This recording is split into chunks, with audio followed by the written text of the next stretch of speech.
It is the deadliest mass shooting in U.S. history. We wake up this morning with 50 people dead, 53 people injured. Brian Kilmeade got on a plane yesterday, is live in Orlando with us, and we also have Donald Trump on the phone. Mr. Trump, thank you for joining us. We wanted to get your reaction to all of this. Well, there's nothing like what's going on right now. There's never been anything to this extent where we have people, we don't know who they are. There's no uniforms involved. It's war. It's absolute war, but we don't have uniforms. We don't know who it is. We don't know where they're coming from, but we have a pretty good idea. And as a country, we don't do anything about it. And we better get smart, or it's only going to get worse. Mr. Trump, you called on the President of the United States to resign because we're going to play his soundbite. Here's what he had to say yesterday about the attack.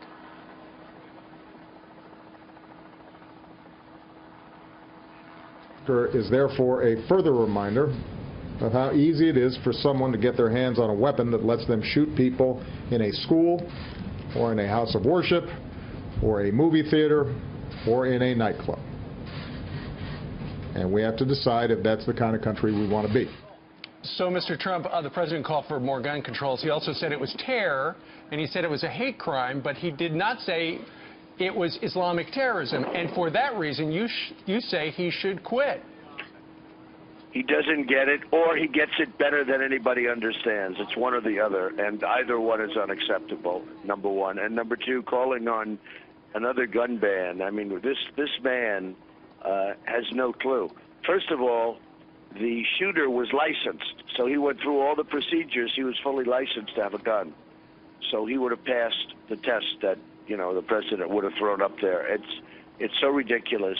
This is a mentality. This is a state, and you have thousands of shooters like this with the same mentality out there in this country, and we're bringing thousands and thousands of them back into this country and into the country every year. We're allowing them to come into the country. You mean refugees? I'm talking about people coming in from Syria where we have no idea who they are. We have no idea as to paperwork, as to where they came from. This could be the all-time great Trojan horse. This could be, the legend of the Trojan horse. This could actually be it. I used to say it with a smile. I used to say maybe, is it possible at the very early stages? And the more and more, thinking, of course, a thing like that could never happen. I'm starting to think it can happen because our politicians are so inept and so incapable, and our leadership, especially at the top, is just, they don't know what they're doing. And we're allowing people to come into our country that are no different than this maniac, which I don't know how many people are going to end up dying from this, but no different than this maniac that just did this to us yesterday. So, Mr. Trump, you say that the president should resign, and you say Hillary Clinton, if she can't say it, she should just bow out of the race? She's a weak person. She's weak on so many different levels. I just see where the Secret Service agent said she should never be president. He called her almost like a maniac. And she is not the right person, especially in these times. These are times where you need solidity, where you need you need smart. Right. You have to have smart, but you need something so much different than her. She's just following his exact line. She won't utter the words either radical Islam. She won't even utter the words. He won't utter the words. Unless you know the words and unless you know what's going on, you're never going to solve the problem. Brian? So, Donald Trump, this is Brian Kilmeade, and by the way, we just watched a Tahoe pull up with flashing lights. That could be the FBI coming right down the block, and we'll see, and then they'll walk over to my left, so I'll interrupt myself and tell you to go to the press conference live. But yesterday, we understand, Donald Trump, the imam from the Islamic Center of Fort Pierce said where Mateen spent some of his time, the would-be killer. He said there are a lot of positive effects from a potential Donald Trump presidency. The imam said he didn't think Trump would be as scary for Muslims as people think. What's your reaction to that? I think he's right. I know Muslims, and I think I've been given a bad rap, but I did call for a ban. We can't let people from Syria in, and I'm all for helping with safe zones in Syria and building and, where people can live. We can't have it in our country, Brian. Something's going on, whether it's in the religion, whether it's outside of the religion. It's not maybe for us to know right now, but we can't allow thousands, and I don't mean thousands, tens of thousands of people are pouring into our country, and many of them are no different than this guy yesterday who created this horrible act. Well, Donald, let me ask you to follow up with that. If you think that they're trying to hit soft targets, they're not trying to take on our military, they can't and survive. So if they're going to hit soft targets, what's your message to the American people about going to clubs, about going to the beaches, about going to these major events, to Disney down the road? Where does Donald Trump find the balance? Well, you go, and you don't let them disrupt you. You just have to go, and you have to be brave. But we have to be very strong with our military, with our security. We have to be extremely strong. We have to be very strong in terms of looking at the mosques, you know, which a lot of people say, oh, we don't want to do that, we don't want to do that. We're beyond that. Brian, that man yesterday was sick with hate. You have many, many people, thousands of people already in our country that are sick with hate. And people that are around him, Muslims, know who they are, largely. They know who they are. They have to turn them in. They know who they are. They see them. Like in the case of San Bernardino, there were bombs all over the floor. Many people saw the bombs. Those bombs weren't there as play toys, and they could have been reported long before San Bernardino took effect. Nobody's reporting these people. Now, Mr. Trump, we traveled across the country asking people covering the primaries why you're their favorite pick, why you became the nominee, and they're all saying because you're not politically correct. You say what's on your mind.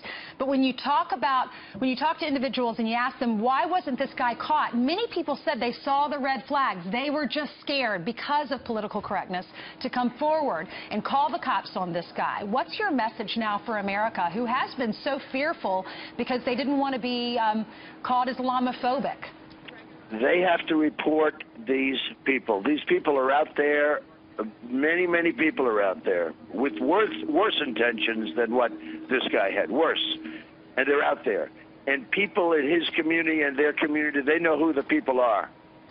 In some cases, they're married to them. But they know who these people are. Almost in every case, they know who they are. They brag about it. They talk about it. Other people know. Yep. People knew that this guy was going to create a bad act. They have to turn him in. If they don't turn him in, we are never going to be able to get along. It's going to be an impossible situation. Donald Trump, ISIS Radio put out a statement that this particular shooter, Omar Mateen, who the deadliest mass shooter in American history, he was a soldier of the caliphate in America. So they're saying the caliphate now extends into the United States. And we have talked a little bit about that in the past. But given the fact that they have struck us here, should there be a military response overseas? Yes, there should. We have to really increase the bombing. But you just said something that's even more amazing. ISIS radio. How do we allow them to have radio? Think of it. How do we allow them to have radio? Now, with radio, you know where the signals are coming from. It's not hard to find out where the signals are coming from. How do we allow them to have radio? They have a radio station where they say what they're going to be doing, and they give great praise to people that did acts like what happened yesterday. It's inconceivable that you could make a statement like that where we're talking about ISIS radio. Sure, and a lot of this is also on the Internet. They can broadcast over the Internet, and you can't tell where it's coming from. Right. But well, we ought to knock out their Internet capability. And, you know, I've heard people, liberals, saying, oh, we can't do that. We're talking about freedom of speech. How could you do that? You're stopping speech. And we're talking about ISIS. I mean, it's the most incredible thing. We have to knock out their Internet capability. Okay, that's one thing on the list. But what about the military strike? Where would you strike overseas? I'd strike, well, you know, they know. We have generals, and I've been with them, and I've talked to them. We have generals that feel we can win this thing so fast and so strong, but we have to be furious for a short period of time, and we're not doing it. I mean, I said go after the oil, hit the oil. They announce when they're going to hit the oil because they want the people to leave their trucks. I mean, the whole thing is so ridiculous. Can you imagine General Patton saying, please get out of your trucks because we're going to start dropping bombs in 1 hour? This is the way we fight. Donald Trump. We're led by a fool. So you're saying when you're saying after 9/11, we knew it hit Afghanistan. That's where Al Qaeda is. After this, you're saying since it's ISIS inspired, they're taking credit for it. Are you saying hit Raqqa right now? Well, we're going to have to start thinking about something because we cannot continue to let this go forward. And we have to also, look, the problem is we have thousands of people right now in our country. Forget about coming in. You know, we talked the ban. And the ban obviously should be put in place with respect to people coming in from Syria, etc. We're talking ban. But right now you have thousands of people in this country. And, you know, you have people that were born in the country, like him and others, right. But you have people that are born in the country that become radicalized. There's something going on. And we have to find out who these people are. They're already in the country. You know, right. Forget it. Number one, we have to stop. No more Syrians coming in. We don't know who they are. We don't have paperwork. We don't have anything. And, you know, as far as passports are concerned, as you know, ISIS took over our passport machines. They make passports now better than we do. Yep. So Mr. we can't Trump, even do that anymore. You know, somebody would say they don't have a passport. But we have to hit very hard. We have to hit very strong. And we have thousands of people in our country. We have to find out who they are and fast. Well, what about, is this the failure of the FBI? I know they do great work, but the FBI was notified that he had a link to a guy who was a suicide bomber in Vero Beach, and he had gone overseas to the Middle East. He had been trained. He came back here to recruit individuals for ISIS, and one of those individuals that he tried to recruit went to the FBI. So the FBI investigated this shooter several times, and he still got away with it. Still got he was on lists.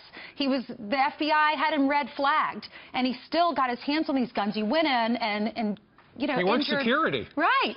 Well, I'm a big fan of the FBI, but certainly this does not make them look good. And they had him under surveillance a couple of times, and it didn't work out. It's not easy, okay? It's not easy, but we have to be very strong. I mean, the sad part is you have many, many, many people right now living in the United States who are worse than him, who are more hateful than him.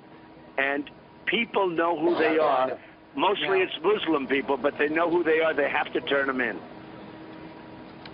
So, Donald Trump, just one thing, right over my shoulders to the right, if you can see all the way down, we're blocked by a few poles. They're beginning to gather in a huddle, and they're going to shortly be walking over to my immediate left, come behind me, and over to these microphones. But, Donald Trump, you're getting some backlash over one tweet that you put out. You said, appreciate the congratulations for being right on radical Islamic terrorism. I don't want congrats. I want toughness and vigilance. We must be smart. People are critical of that because you're congratulating yourself. Do you want to expound on that? No. I'm getting thousands of letters and tweets that I was right about the whole situation. I mean, I've been right about a lot of things, frankly. I was right about take the oil. I was right about many, many things. I was right about NATO with terrorism. Did you see last week on the front page of the Wall Street Journal, they're going to start a whole terrorism division, and it's because of me. NATO was obsolete. It's exactly what I said. I've been right about a lot of things. I don't want congratulations. I said, what am I doing? I don't want congratulations. What I want them to do is be tough and vigilant. Our government, we're led by a man that is a very, look, right. We're led by a man that either is not tough, not smart, or he's got something else in mind. And the something else in mind, you know, people can't believe it. People cannot they cannot believe that President Obama is acting the way he acts and can't even mention the words radical Islamic terrorism. There's something going on. It's inconceivable. Right. There's something going on. Well, Donald Trump, what he did do yesterday, he did refer to it as a terror strike. He did say it was a hate crime, which makes sense because Islamic extremists hate gays, and they hate Christians, and they hate Jews, and they hate women. So, you know, this is the first time we've seen something like this where they have so specifically targeted one particular demographic. Well, I don't think it's the first time. I mean, they're looking at it's the first time they've hit a gay club in the United States. Yeah, what he's done to the LGBT. I mean, what he's done to the whole gay community is so shocking. Now at least that community is going to come out. They have to be so strong and coming out and so vigilant. And what's going to happen with that community is I think you're going to at least have now some political pressure on our politicians to do the right thing. Right. Because that's a very large and very respected community. Yeah. And it's a very large, As very we know, respected if you're community, gay, and I think you're going to see tremendous pressure now on these weak politicians that don't know what they're doing, like our president. The man has no clue. He doesn't know what he's doing, and Hillary Clinton is going to be worse than him. She wants to increase people coming into our country from the areas I'm talking about by 500%. Brian? Well, Donald Trump, a couple of things. Thanks, Steve. Donald Trump, a couple of things. If you're a member of ISIS or the al-Nusra and you're gay, they throw you off buildings. They torture you in the most horrific way possible. So that thing is becoming totally clear. They are celebrating not only the killing in that club, but killing of those people who are homosexual in that club, apparently. I want to bring you to something else. You're going to make a speech today, and it's not going to be about Hillary Clinton and what you say is her corruption. It's going to be about terrorism. You spent the last 30, 40 years of your life in business. Who did you consult to putting together your anti-terrorism program that's going to be making up the backbone of this speech today? I've had many people consulted. I've been doing it for weeks. I have some great people. In fact, I'm going to have members of the team with me. I was going to make a Hillary Clinton speech, which is easy to make because she is not the right person to be president, believe me. She is all you have to do is speak to the Secret Service agent that, you know, that watched her and watched her under pressure. He said she was a total mess, a total mess. So I was going to do it in, you know, I guess, a Hillary Clinton speech. Right. I've changed that. We're going to be doing a speech on terror. I'm going up to New Hampshire. We're also going to have a massive rally tonight in New Hampshire. That was set up. We have thousands and thousands of people who are going to be there. And out of respect, I'm canceling that. I wanted to do it so badly, but you can't do it. I just think it's too soon. When will you do it? Do you have a preview?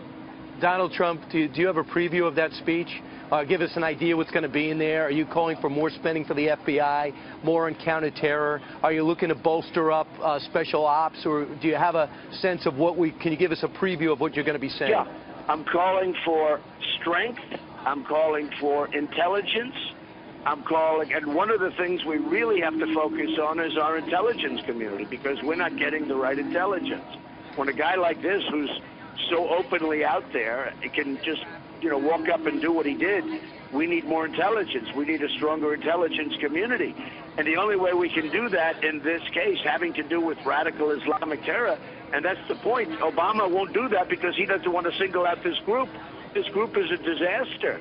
And the only way we can do that is through intelligence. And we have great capability intelligence-wise. You know, in New York City, we had a fantastic intelligence group set up.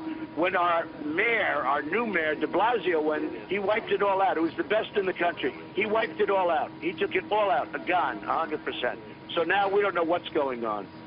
That's just one example. We need very strong surveillance. We need very strong intelligence, and that's just a part of what at the local level. All right. Real quickly, when will you give that Hillary Clinton speech? I believe it's around 2 o'clock. It's going to be in New Hampshire. Oh, so that'll be the speech today, not the Hillary Clinton speech. That'll be later. Excuse me, you said the Hillary Clinton speech. Yes. That'll be sometime probably next week. I just didn't think it was appropriate to do it. Look, she's a disaster. What do I have to do? I don't even have to speak about her. She's a total disaster. She wants more people to come in now.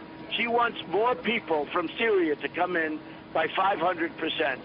And again, we have no idea who they are, and many of them are worse than the guy from yesterday that created this horrible act. So she would not be good for our country, that I can tell you, folks.